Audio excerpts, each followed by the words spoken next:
I'm Justin Davis, and this is Drone Camps RC.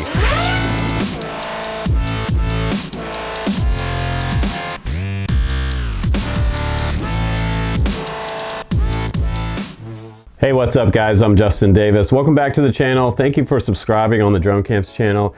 I'm trying to bring you more informative videos, tutorials, and reviews all the time, and today is no exception. We have a 5S quad sitting here that costs $109.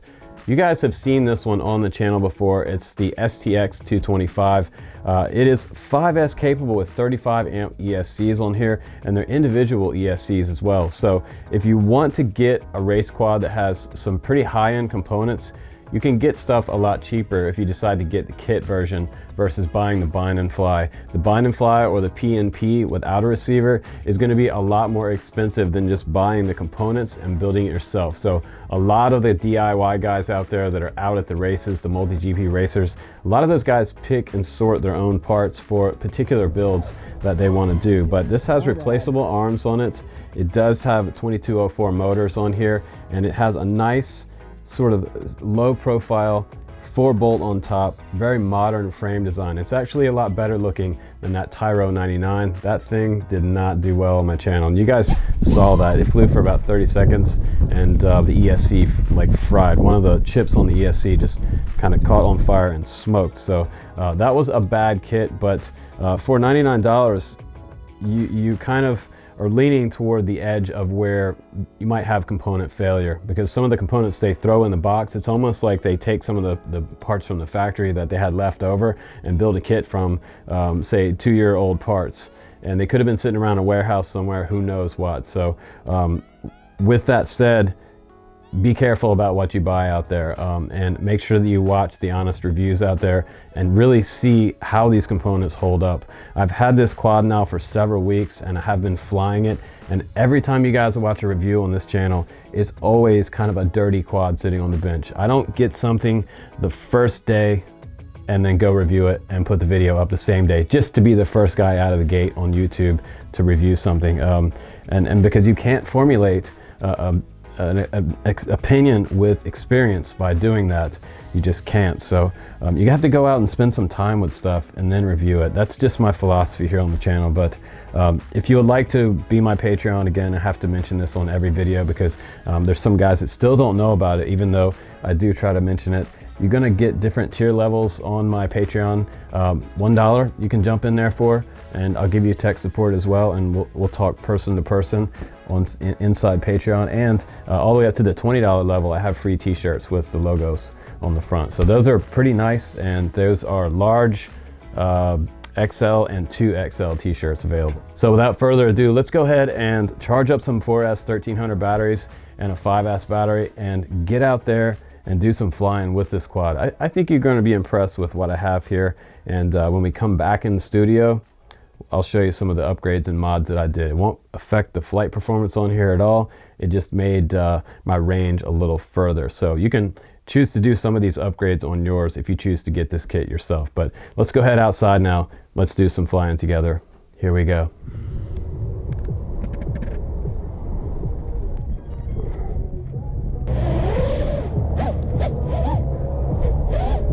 $100.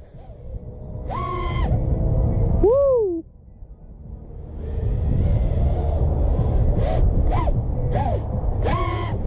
Hot rod.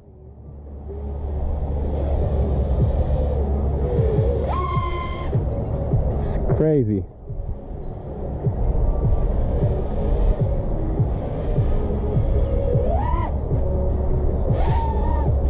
Big rainbow. Really, really smooth. I can't wait to FPV this. My God. On 5S would be crazy.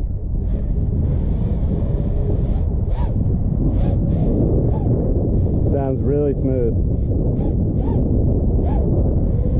Look at that hover.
All right, guys, welcome back in the shop. Thanks for watching that little flight review. The line of sight flight test did really good. This quad came up off the ground and was extremely smooth. I was really impressed with that.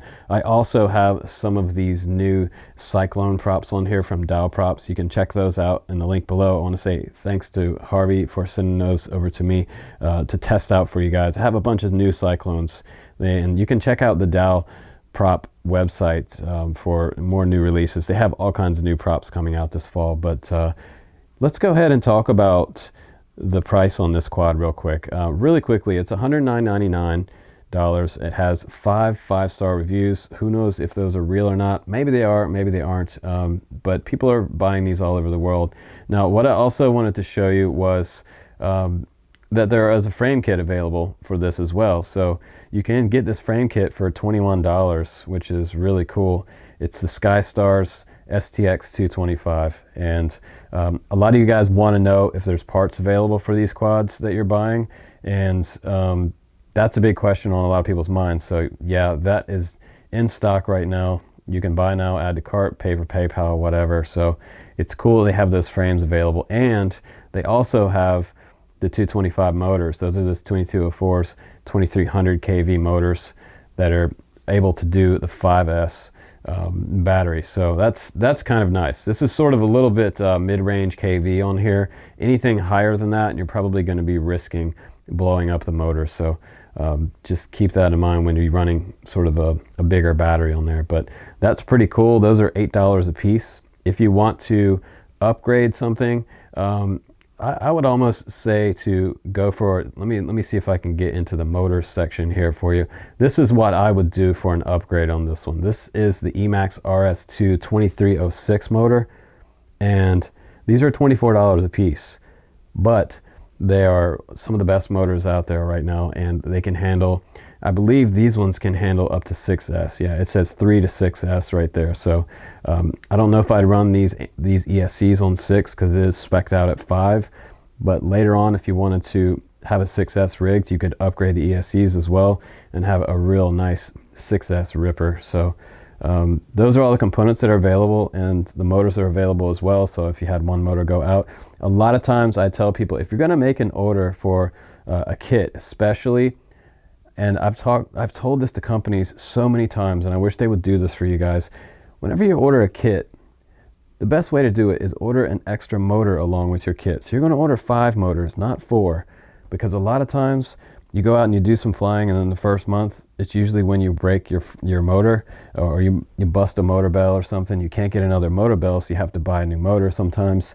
And these motors are $8, and they are in stock. So that's super cool. If you get the kit, buy a motor as well, and also as a backup, if you want to, grab an extra frame, because you'll have all these extra parts available if you really crunch it on the concrete or hit something super solid and break something. But let's go ahead now and let's talk about the kit itself and what is on this quad.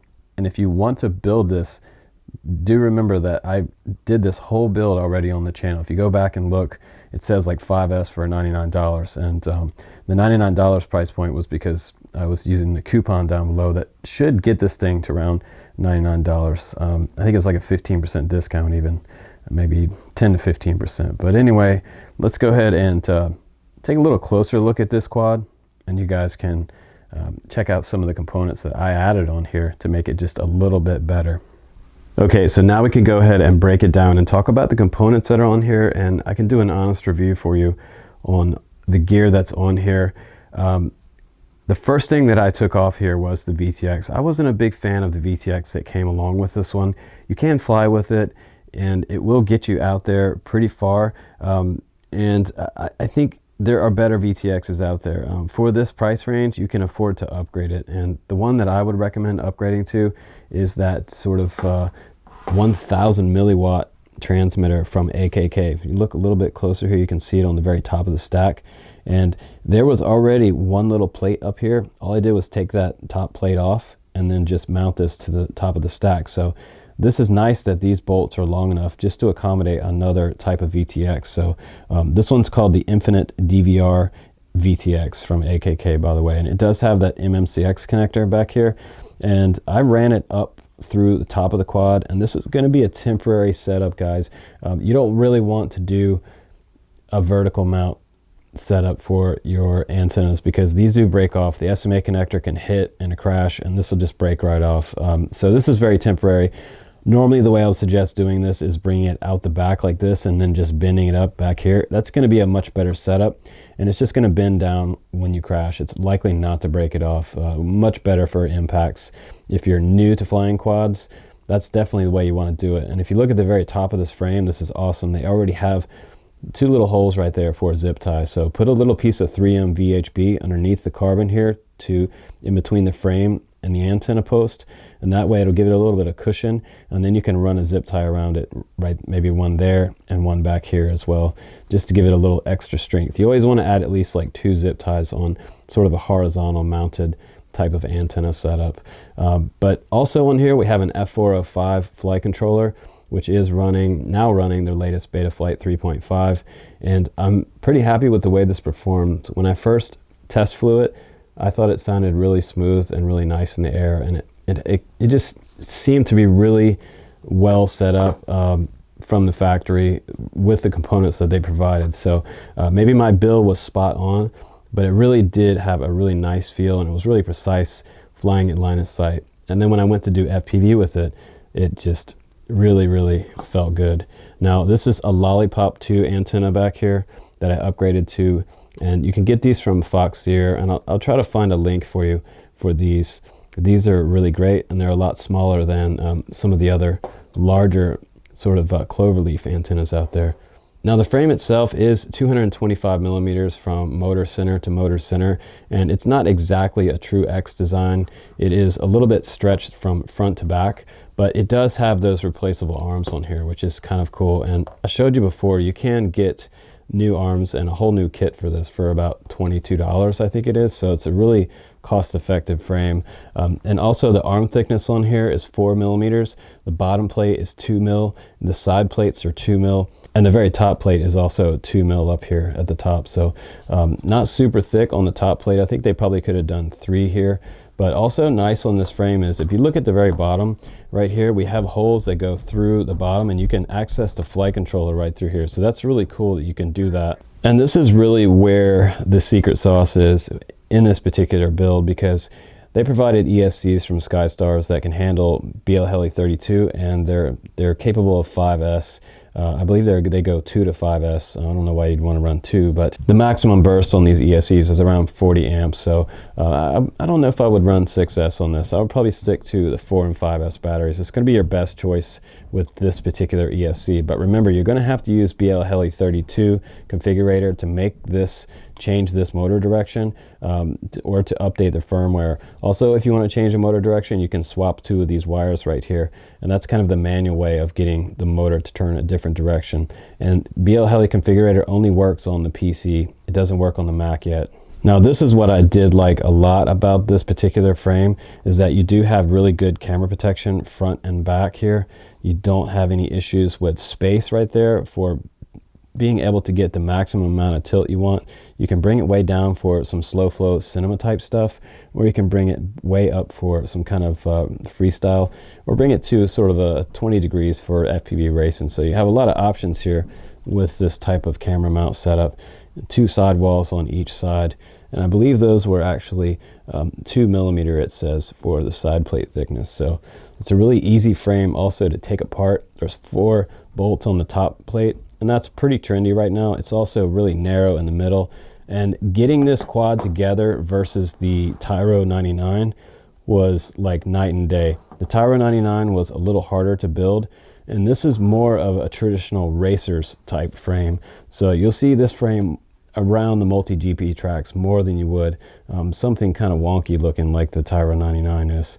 What I also like about this frame is the end of the arms, they're sharper on the end, so you can actually get a piece of heat shrink over top of this and over your ESC. If you wanted to go ahead and solder up your ESC to your flight controller first and then do your motors last, you could still slide that over top of the arm because they are fairly sharp right there. They don't have a whole lot of extra carbon sticking out this direction. And the motors only use 2 bolts, but they're the larger size bolts, so this is going to hold it. You're going to put just a little tiny dab of Loctite on these and dab them off with your fingers. Make sure there's not any creeping up into the motor, and you should be good. Now, what I thought was interesting about this build was that they chose 2204 motors on here, 2300 kVs, and they are clockwise and counterclockwise. You can see this right here. It does say CW. The other motors say CCW, and this motor performed pretty well. It will handle the 5S battery and the amp draw that you're going to get from that. You don't have a whole lot of battery sag, which is good. This might be a little more efficient than running something a little more higher kV, because this is kind of a mid-range kV that they decided to put on here. It's not super low and it's not super high, so it is a decent choice motor for this particular frame setup. And getting back to this camera lens on here is actually a 2.3 millimeter. This is a 1/3 sensor in here as well, and I believe it is the Sony sensor inside this that's rocking like 1200 TVL, so the image clarity on here is going to be really vivid and the colors are going to be really nice. It should have a really fast transition from light to dark. When you go underneath the trees and you come back out, it's going to be a nice quick transition on this camera, and this is probably a really good choice for this particular kit, probably the best choice on here that in my opinion that they chose for this kit. So really all I had to do was just a few upgrades on here. Like I upgraded the VTX and I added a different style antenna. I didn't like the antenna that it came with, so if you order this kit, I would just go ahead and order a different antenna to put on there, because this will just be performing a lot better than the one that came with it. I wasn't really impressed with the antenna that came with it. I didn't think the performance and the range was good enough. So a lot of times I want to have a pretty strong VTX on something that I'm going to freestyle and fly a little bit further than your standard proximity flying. If you're going to fly up sort of up the side of a cliff or something, you want something that's going to get you out there a little bit further, but you also want a nice antenna that's going to make a good penetration around trees and stuff. When you're going behind stuff, you want to be able to still see when you're just coming back around and coming back toward yourself. That's very important that you don't lose video on this type of setup. And the original transmitter is, don't get me wrong, it's totally fine for being able to get maximum penetration, because 600 milliwatt is the max that it'll do that it came with.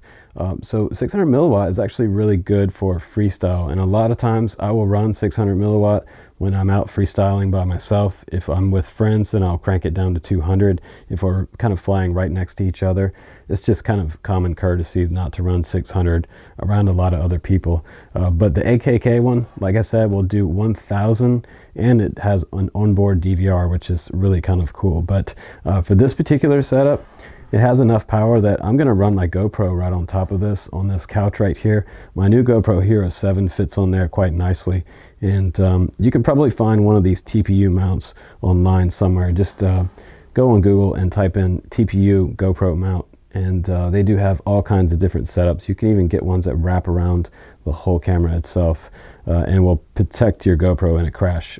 You should get insurance on your GoPro. If you buy one from Best Buy, they'll give you an insurance plan. You have to buy it, of course. They won't give it to you. But once you have that, if you totally destroy your GoPro, you can take it back to Best Buy in pieces and they'll give you a new one. So that's the best way to put any type of sport cam on top of a quad. If you're looking to buy any camera, get that insurance with it and it'll pay off later.